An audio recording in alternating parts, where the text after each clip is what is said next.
Hello friends, welcome to Pi. आज हम बात करने वाले हैं क्लास 10th इंग्लिश के फर्स्ट फ्लाइट के सभी प्रोज के chapters one by one in quick mode. So let's begin. Chapter 1, letter to God. ये कहानी है लेंचो की, एक गरीब, honest and hard working farmer की। लेंचो एक छोटी सी पहाड़ी पर बने घर में अपनी फैमिली के साथ रहता था। उसकी रोजी रोटी सिर्फ उसकी कॉर्न की क्रॉप पर डिपेंड करती थी। वो आसमान को देखकर अंदाजा लगाता था कि बारिश कब होगी, क्योंकि उसकी फसल को पानी की सख्त जरूरत थी। एक दिन बादल छाने लगे और लेंचो खुश हो गया। उसने सोचा अब अच्छी बारिश होगी और इस साल बम्पर क्रॉप मिलेगी। शुरू में हल्की हल्की बारिश हुई। लेंचो ने खुशी से बारिश की बूंदों को न्यू कॉइन से कंपेयर किया, जैसे बड़े ड्रॉप्स को 10 पेसो और छोटे ड्रॉप्स को 5 पेसो। लेकिन अचानक मौसम बदल गया। बारिश हेल स्टॉर्म में बदल गई। बड़े बड़े ओले गिरने लगे। पूरे खेत सफेद हो गए और सारी फसल बर्बाद हो गई। एक भी दाना नहीं बचा। सिचुएशन बिल्कुल होपलेस थी। लेकिन एक चीज थी जो लेंचो के पास थी, उसका अनशेकेबल फेथ।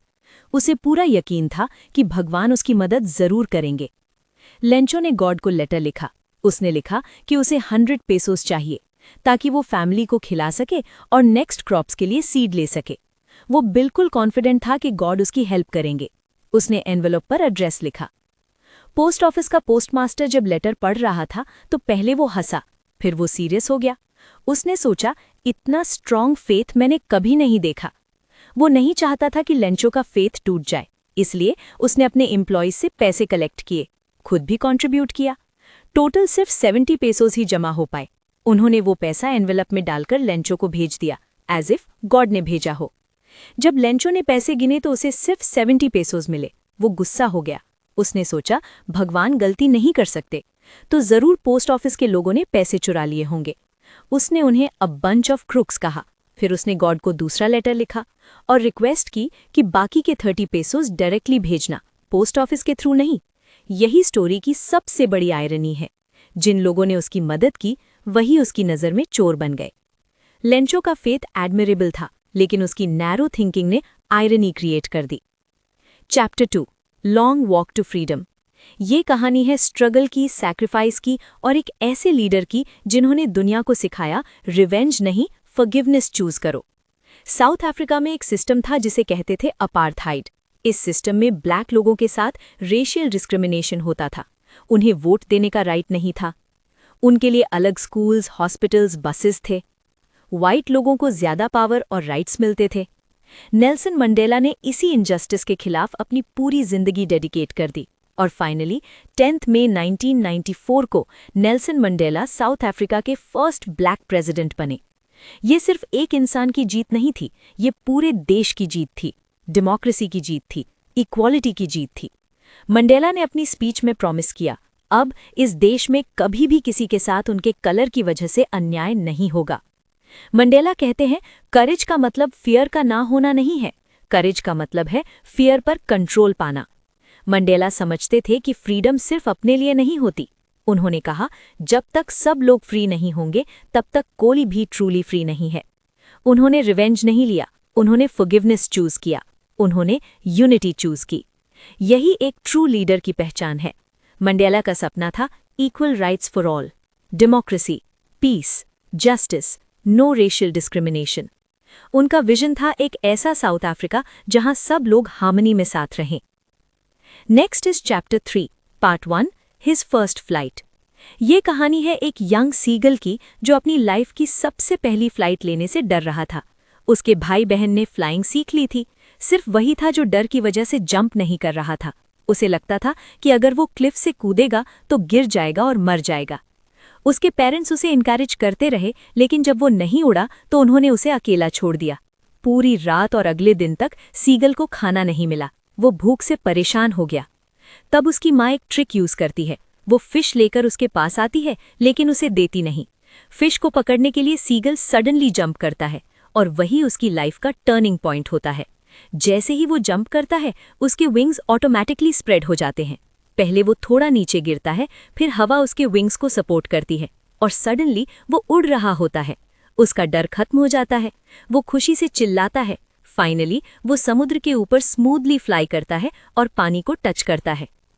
पहली स्टोरी का ये मैसेज है कि फियर सिर्फ माइंड में होता है, कॉन्फिडेंस और एक छोटा सा पुश लाइफ चेंज कर सकता है। सेल्फ बिलीफ ही सक्सेस के लिए जरूरी है। Part 2, the black aeroplane. ये कहानी है एक पायलट की जो एक डेंजरस स्टॉर्म में फंस जाता है। पायलट अपना ओल्ड डकोटा एरोप्लेन पेरिस से लंदन ले जा रहा था। वो अपनी फैमिली के साथ ब्रेकफास्ट करने के लिए एक्साइटेड था। स्काई क्लियर था, लेकिन दूर उसे डार्क क्लाउड्स दिखाई दिए। उसने सोचा स्टॉर्म अवॉइड करेगा, लेकिन फ्यूल कम होने की वजह से वो स्टॉर्म के थ्रू ही फ्लाई करने का डिसीजन लेता है। जैसे ही प्लेन क्लाउड्स में घुसता है, सब कुछ ब्लैक हो जाता है। लाइटनिंग फ्लैश होती है, प्लेन शेक होने लगता है। सबसे बड़ी प्रॉब्लम, कंपास और रेडियो दोनों काम करना बंद कर देते हैं। अब पायलट को ना डायरेक्शन पता है, ना फ्यूल कितना बचा है। वो पैनिक होने लगता है। तभी अचानक उसे एक और एरोप्लेन दिखाई देता है, एक ब्लैक एरोप्लेन। उस प्लेन का पायलट उसे सिग्नल करता है फॉलो करने के लिए। पायलट को होप मिलती है। वो उस ब्लैक एरोप्लेन के पीछे पीछे स्टॉर्म से बाहर निकल जाता है। फाइनली वो सेफली रनवे पर लैंड कर लेता है। लैंडिंग के बाद पायलट कंट्रोल टावर पर जाकर पूछता है, दूसरा प्लेन कहाँ गया? कंट्रोलर कहते हैं, आज रात सिर्फ आपका ही प्लेन स्काई में था, रडार पर कोई और प्लेन रिकॉर्ड नहीं हुआ। ये सुनकर पायलट शॉक हो जाता है। तो फिर वो ब्लैक एरोप्लेन कौन था? क्या वो इमेजिनेशन था या कोई डिवाइन हेल्प? स्टोरी यही मिस्ट्री पर खत्म होती है। 2 स्टोरीज अबाउट फ्लाइंग। पहली स्टोरी बताती है कि फियर को ओवरकम करना ही ग्रोथ है। दूसरी स्टोरी बताती है कि टफ टाइम्स में होप और फेथ हमें सेफ लैंडिंग तक ले जा सकते हैं। नेक्स्ट चैप्टर है from the diary of Anne Frank. इस चैप्टर में हम बात करने वाले हैं एन फ्रैंक की, एक ऐसी यंग 13 साल की गर्ल की जिसकी डायरी ने उसे दुनिया भर में इमॉर्टल बना दिया। एन अपनी डायरी को सिर्फ नोटबुक नहीं मानती, वो उसका नाम रखती है किटी। वो लिखती है कि लोगों से घिरे होने के बावजूद वो अपनी रियल फीलिंग्स ओपनली शेयर नहीं कर पाती, इसलिए डायरी उसकी बेस्ट फ्रेंड बन जाती है। डायरी में वो अपने थॉट्स, इमोशंस और डेली लाइफ ऑनेस्टली लिखती है। एन अपनी स्कूल लाइफ के बारे में बताती है। वो ब्राइट स्टूडेंट है, लेकिन एक प्रॉब्लम है, वो बहुत ज्यादा बात करती है। उसका मैथ्स टीचर मिस्टर कीसिंग उसे टॉकेटिव कहकर पनिश करते हैं और एक्स्ट्रा एसेज लिखने को बोलते हैं। पहला ऐसे टॉपिक मिलता है अ चैटर बॉक्स। एन इस टॉपिक को सीरियसली लेती है। फिर आता है सेकंड ऐसे, एन इनकॉरिजिबल चैटर बॉक्स, और third punishment, quack quack quack said mistress chatter box. इस बार एन एक फनी पोएम लिखती है जिसमें डक्स और उनकी मदर का एग्जाम्पल होता है। पोएम इतनी फनी होती है कि पूरी क्लास हंस पड़ती है और मिस्टर कीसिंग भी अपनी हंसी नहीं रोक पाते। उस दिन के बाद एन को कभी ऐसे पनिशमेंट नहीं मिलती। एन इंटेलिजेंट, कॉन्फिडेंट और क्रिएटिव थी। वो अपनी वीकनेस को स्ट्रेंथ में बदल देती थी। वो नेगेटिविटी को ह्यूमर में कन्वर्ट कर देती थी। यही उसकी सबसे बड़ी क्वालिटी थी। From the diary of Anne Frank सिर्फ एक डायरी एंट्री नहीं है, ये एक यंग माइंड की ऑनेस्ट वॉइस है। एन हमें सिखाती है, अपनी पर्सनैलिटी पर प्राउड रहो और हर प्रॉब्लम को पॉजिटिविटी से फेस करो, और सेल्फ कॉन्फिडेंस सबसे बड़ी स्ट्रेंथ है। अगला chapter, glimpses of India. Glimpses of India chapter हमें इंडिया के 3 अलग अलग पार्ट्स की जर्नी पर ले जाता है। 1 गोवा, 2 कूर्ग, 3 असम। हर पार्ट इंडिया की डाइवर्सिटी और रिचनेस को ब्यूटीफुली शो करता है। Part 1, a baker from Goa. इस पार्ट में ऑथर गोवा की पोर्चुगीज ट्रेडिशन के बारे में बताते हैं। गोवा में पोर्चुगीज रूल के टाइम से बेकिंग ट्रेडिशन चला आ रहा है। आज भी गोवा के विलेजेस में बेकर्स को पाडर कहा जाता है। सुबह सुबह बेकर अपनी बैम्बू स्टिक पर ब्रेड लटकाकर गलियों में आता था। बच्चे उसका वेट करते थे, फ्रेश ब्रेड और स्वीट बन्स के लिए। ब्रेड सिर्फ खाने का आइटम नहीं था, बल्कि गोवन कल्चर का इम्पॉर्टेंट पार्ट था। मैरिज में बोल यानी स्वीट ब्रेड जरूरी होता था। फेस्टिवल्स में स्पेशल बेकरी आइटम्स बनते थे। ऑथर बताते हैं कि गोवन लोग ब्रेड के बिना अपनी लाइफ इमेजिन नहीं कर सकते। ये चैप्टर बताता है कि ट्रेडिशन और कल्चर जेनरेशन से जेनरेशन तक चलते रहते हैं। पार्ट 2, कूर्ग। कूर्ग को स्कॉटलैंड ऑफ इंडिया भी कहा जाता है। ये जगह अपनी नेचुरल ब्यूटी के लिए फेमस है। एवरग्रीन फॉरेस्ट्स, कॉफी प्लांटेशंस, मिस्टी हिल्स। कूर्ग के लोग बहादुर और हॉस्पिटेबल होते हैं। बहुत से कूर्गी लोग इंडियन आर्मी में सर्व करते हैं। उनका मार्शल स्पिरिट स्ट्रांग होता है। कूर्ग एडवेंचर लवर्स के लिए परफेक्ट जगह है। River rafting, trekking, mountain climbing, वहाँ की कल्चर और नेचर दोनों ही टूरिस्ट को अट्रैक्ट करते हैं। कूर्ग के लोगों को कडागोस भी कहा जाता है। माना जाता है कि यहाँ के लोग अरब और ग्रीक लीनिएज से बिलोंग करते हैं। Chapter 3, T from Assam. इस पार्ट में ऑथर असम के टी गार्डन्स की जर्नी डिस्क्राइब करते हैं। 2 फ्रेंड्स ट्रेन से असम ट्रैवल करते हैं और विंडो से एंडलेस ग्रीन टी गार्डन्स देखते हैं। राजवीर टी के बारे में इंटरेस्टिंग फैक्ट्स शेयर करता है। टी ओरिजिनली चाइना में पॉपुलर हुई। कुछ लेजेंड स्टोरी भी टी से जुड़ी हैं, जैसे चाइनीज एम्परर ने एक्सीडेंटली टी डिस्कवर की थी और बोधि धर्मा ने अपने आइलेट से टी प्लांट किया था। ग्लिम्सेस ऑफ इंडिया हमें ये बताता है कि इंडिया की असली स्ट्रेंथ उसकी डाइवर्सिटी में ही है और इंडिया में टूरिज्म का स्कोप अच्छा है। Next chapter is Mijbil the otter. Author Gavin Maxwell. Mijbil the otter एक रियल लाइफ स्टोरी है जिसमें ऑथर गैविन मैक्सवेल अपने यूनिक पेट ऑटर मिचबिल के साथ अपने एक्सपीरियंसेस शेयर करते हैं। ये स्टोरी सिर्फ एक एनिमल की नहीं, बल्कि बॉन्डिंग, अंडरस्टैंडिंग और कंपेनियनशिप की कहानी है। ऑथर इराक के बसरा सिटी में रहते थे। उनके फ्रेंड ने उन्हें एक ऑटर लाकर दिया। शुरू में ऑथर को ऑटर के बारे में ज्यादा नॉलेज नहीं था, लेकिन धीरे धीरे उन्होंने रियलाइज किया कि ये एक स्पेशल स्पीशीज था। उन्होंने ऑटर का नाम रखा मिचबिल, शॉर्ट फॉर्म में मिज। बाद में साइंटिस्ट ने कंफर्म किया कि मिचबिल एक रेयर स्पीशीज था, इसलिए उसका नाम पड़ा मैक्सवेल्स ऑटर। शुरू में मिचबिल थोड़ा नर्वस था, लेकिन कुछ दिन बाद वो प्लेफुल और एनर्जेटिक हो गया। Otters naturally water loving animals होते हैं। मिच को पानी में खेलना बहुत पसंद था। ऑथर ने एक बाथरूम को उसका प्लेग्राउंड बना दिया। वो टब में स्प्लैश करता, रोल करता और खुश रहता। ग्रेजुअली ऑथर और मिच के बीच स्ट्रॉन्ग बॉन्ड डेवलप हो गया। मिच इंटेलिजेंट और प्लेफुल था। उसे मार्बल्स के साथ खेलना बहुत पसंद था। ऑथर को लंदन शिफ्ट होना था। उन्होंने डिसाइड किया कि वो मिच को साथ ले जाएंगे। एयरलाइंस ने कंडीशन रखी कि मिच को एक बॉक्स में पैक करके ले जाना होगा। मिच को बॉक्स में रहना पसंद नहीं था। जर्नी के दौरान उसने बॉक्स तोड़ दिया और प्लेन में पैनिक क्रिएट कर दिया। फाइनली ऑथर ने उसे हैंडल किया और सेफली लंदन पहुंच गए। लंदन में लोगों ने जब पहली बार ऑथर देखा, ज्यादातर लोग उसे पहचान नहीं पाते थे। कुछ लोग उसे बेबी सील समझते थे, स्क्विरल समझते थे या कोई फॉरेन एनिमल। टाइम के साथ मिच सिर्फ एक पेट नहीं रहा, वो ऑथर का कंपेनियन बन गया। उनके बीच ट्रस्ट, अफेक्शन और अंडरस्टैंडिंग डेवलप हो गई। स्टोरी ये दिखाती है कि एनिमल्स भी इमोशंस फील करते हैं और ह्यूमंस के साथ डीप कनेक्शन बना सकते हैं।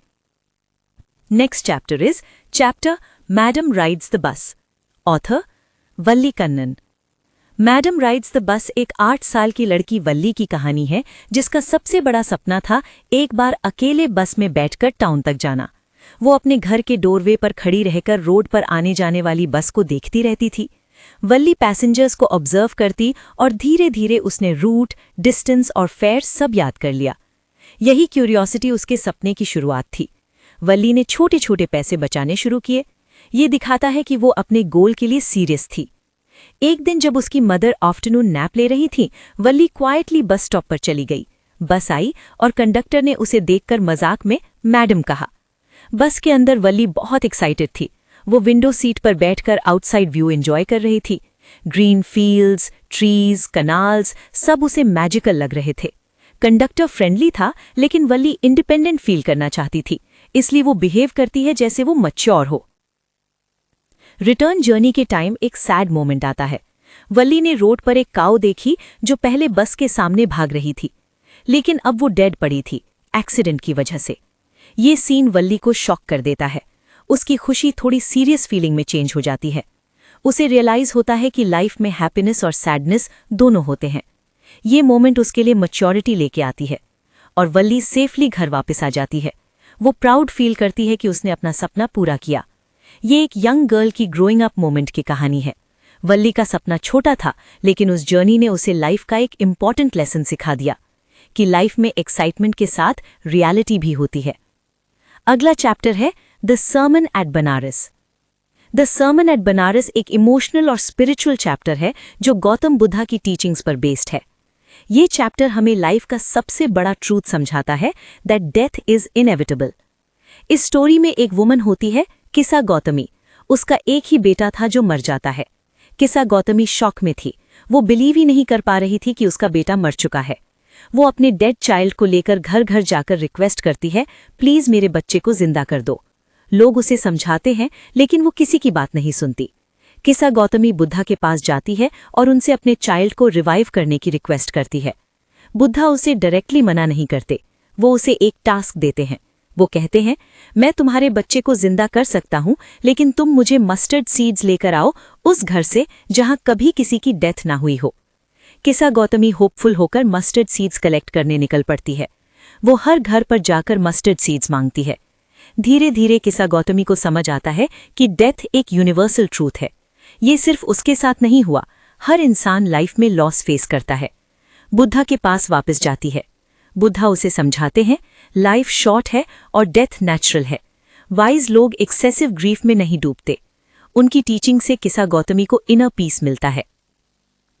बुद्धा टीचिंग और प्रीचिंग और मैसेज देते हैं। 1. डेथ इज इनएविटेबल, हर लिविंग बीइंग को एक दिन मरना है। 2. Attachment causes suffering, excessive attachment ही दुख का मेन रीजन है। 3.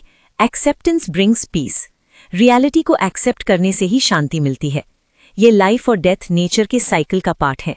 ग्रीफ नेचुरल है, लेकिन विजडम तब आती है जब हम रियलिटी को एक्सेप्ट करते हैं।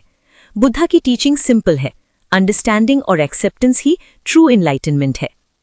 लास्ट चैप्टर है the proposal, author Anton Chekhov.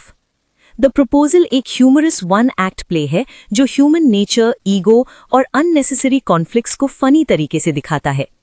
इस प्ले में लोमोव एक कैरेक्टर है जो एक नर्वस और हेल्थ कॉन्शियस यंग मैन होता है। दूसरी कैरेक्टर नतालिया है जो एक कॉन्फिडेंट और आर्ग्यूमेंटेटिव गर्ल होती है। फर्स्ट लोमोव अपने नेबर चुबुकॉव के घर आता है with the intention of proposing marriage to Natalia.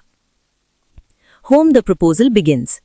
Lomov formal dress पहनकर आता है। वो नर्वस है क्योंकि उसकी एज बढ़ रही है और हेल्थ प्रॉब्लम्स भी हैं।